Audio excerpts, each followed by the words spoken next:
दोस्तों, आज हम जिस मूवी के बारे में बात करने वाले हैं उसका नाम है जैक एंड जिल। ये मूवी 2021 में रिलीज हुई थी।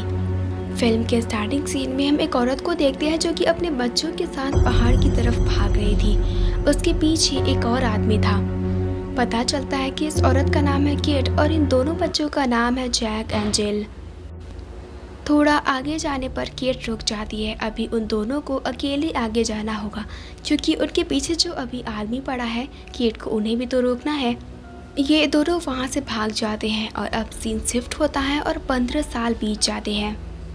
हम देख पाते हैं एक रिपोर्टर को जिसका नाम जेनी है और वो भी वही जगह जा रही थी जहाँ पर 15 साल पहले जैक एंड जिल गए थे। रिपोर्टिंग के दौरान हमें पता चलता है कि इस जगह पर अभी बहुत से लोग गायब हो चुके हैं।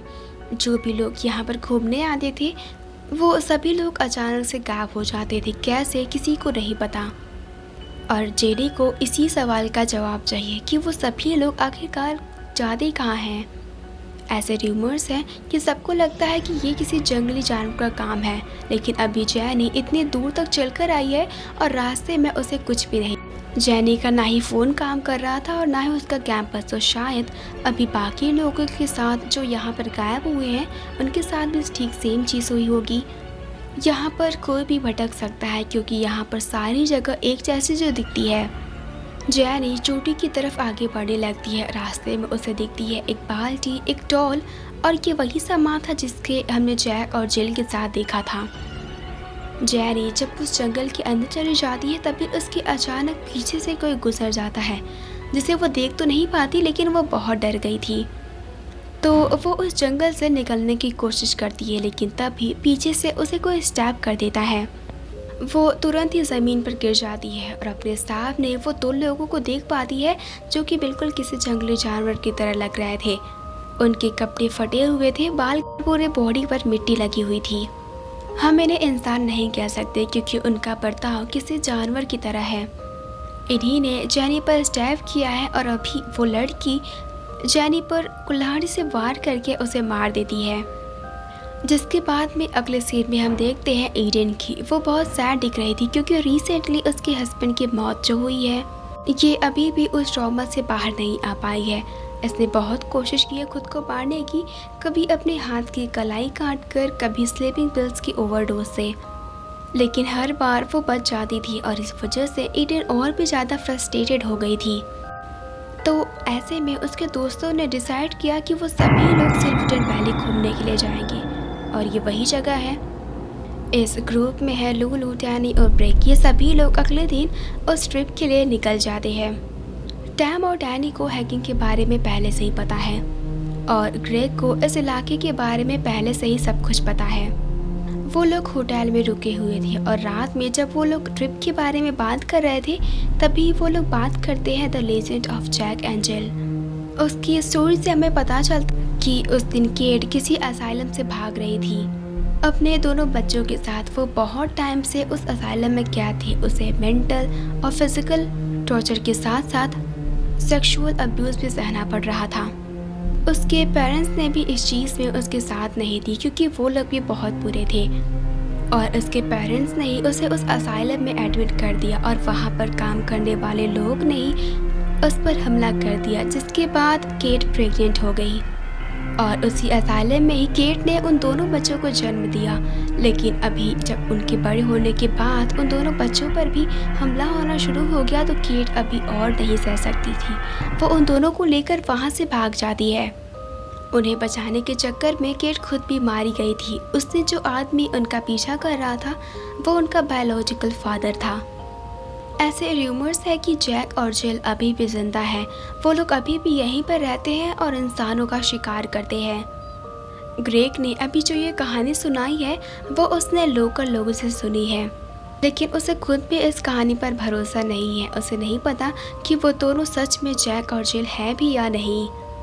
ईडन को यहाँ पर कुछ मिसिंग पोस्टर्स भी मिलते हैं। ईडन को तो बहुत डर लगने, कहीं ये जैक और जिल वाला लेजेंड सच तो नहीं।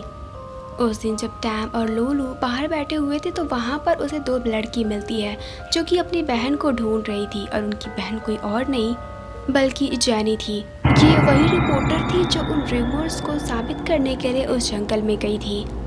ये दोनों लड़कियां उन्हें कुछ पोस्टर्स देती है और निकल पड़ती हैं उसी वैली की तरफ।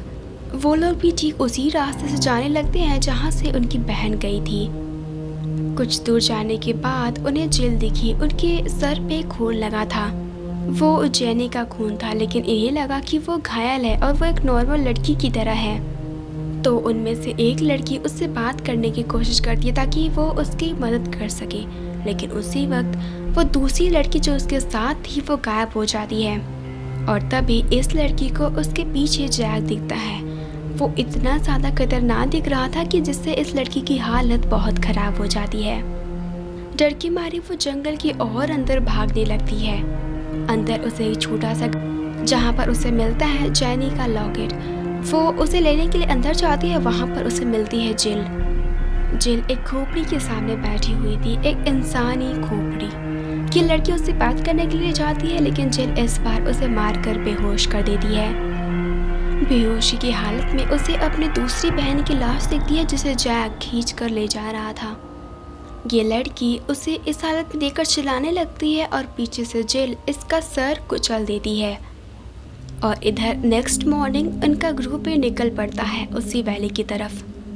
सुबह से ज़्यादा चलने की वजह से ये सभी लोग बहुत थक चुके थे, तो वो लोग यहाँ पर रुकने का डिसाइड करते हैं।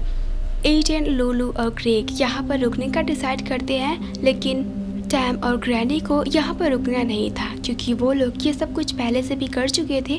तो वो लोग चलकर अभी और आगे जाते हैं। ये सभी लोग आपस में डिसाइड कर लेते हैं कि कल सुबह ये सभी लोग लेक के पास मिलेंगे। डैनी और टैम रात तक चोटी तक तो पहुँच चुके थे, लेकिन तभी उन्हें अचानक से आवाज़ सुनाई देती है जैसे उनके टेंट के बाहर कोई चल रहा हो। जेरी बाहर देखने जाता है तो उसे जिल देखती है। उसे वो बात करने की कोशिश करता है तो जैक उसे मारकर ज़मीन पर पटक देता है, जिसके बाद में जिल उसके ऊपर चढ़कर बैठ जाती है। वो डैनी को अपना नाम बताती है।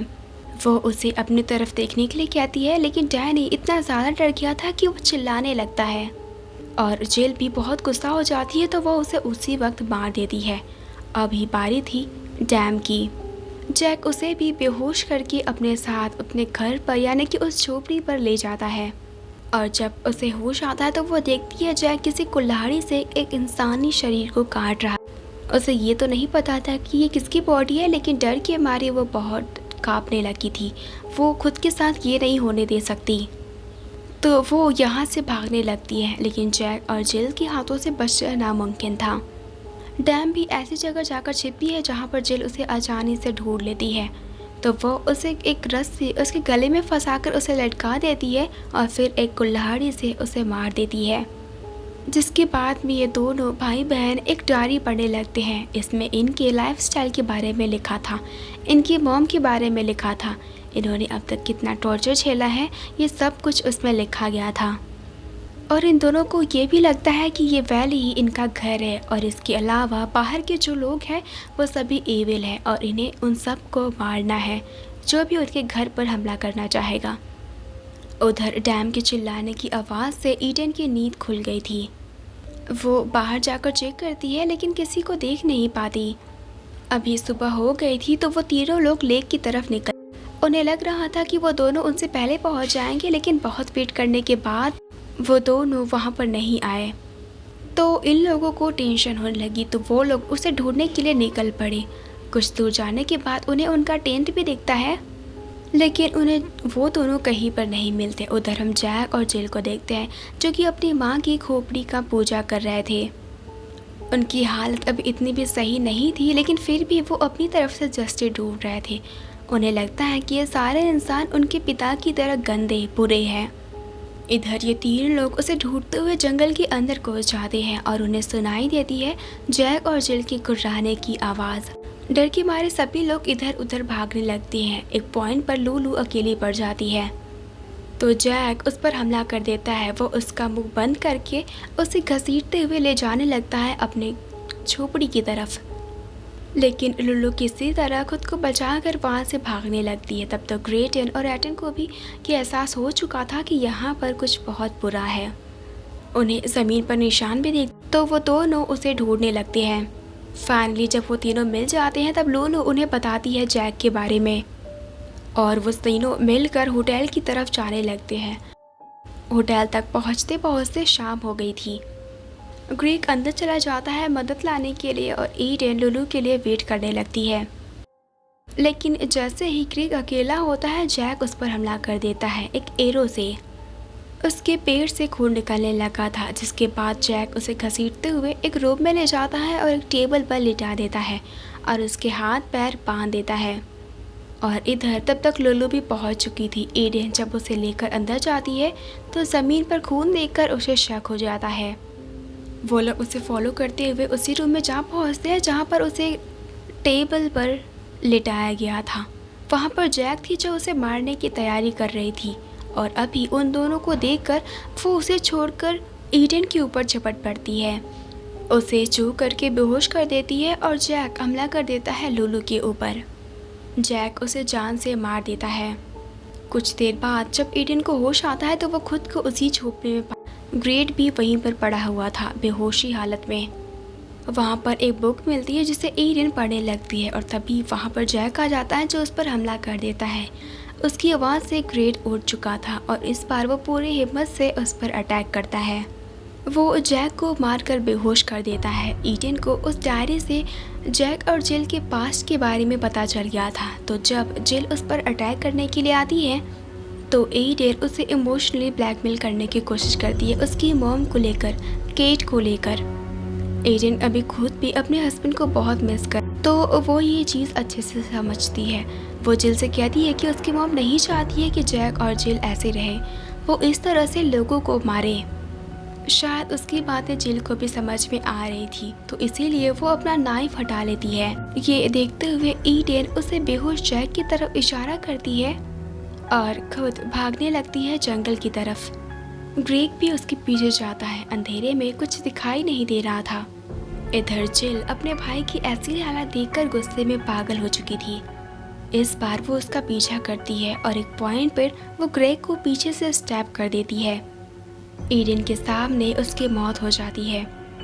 ईडन लगातार भागती रहती है और होटल तक पहुंचने के बाद ही वो रुकती है, लेकिन इतना भागने के बाद भी वो जिल से अपना पीछा नहीं छुड़ा पाई। तो इस बार ईडन फिर से जिल को इमोशनल करती है, जैसे कि उसके माँ के बारे में उसे याद दिलाकर कैसे उन्होंने उसकी रक्षा की थी अपनी जान देकर। ये वैली ही उनका घर है और अभी जिल को वापस जाना चाहिए, अपने भाई को ढूंढना चाहिए। तो जिल भी वापस चली जाती है। ईडन भी अपना कार स्टार्ट करती है घर वापस जाने के लिए। वो बहुत खुश थी ये सोचकर कि वो बच, लेकिन जैक उसकी कार में ही था, तो वो उसे स्टैप करके मार देता है। और अब इनका काम पूरा हो चुका था, तो अभी वो लोग लौट जाते हैं अपने घर वापस। और उनके चेहरे पे जो हंसी थी वो ये साफ जाहिर कर रही थी कि उन्होंने एक बार फिर से अपने घर को बचा लिया है। उन्होंने एक दूसरे से वादा जो किया है कि वो लोग इस वैली की सुरक्षा करेंगे, यहाँ पर वो लोग किसी और को घुसने नहीं देंगे। और ये मूवी यहीं पर एंड हो जाती है। दोस्तों, अगर आपको मेरी ये वीडियो पसंद आई है तो मेरे चैनल को सब्सक्राइब करके बेल आइकन को दबाएं ऐसी और भी वीडियोस देखने के लिए।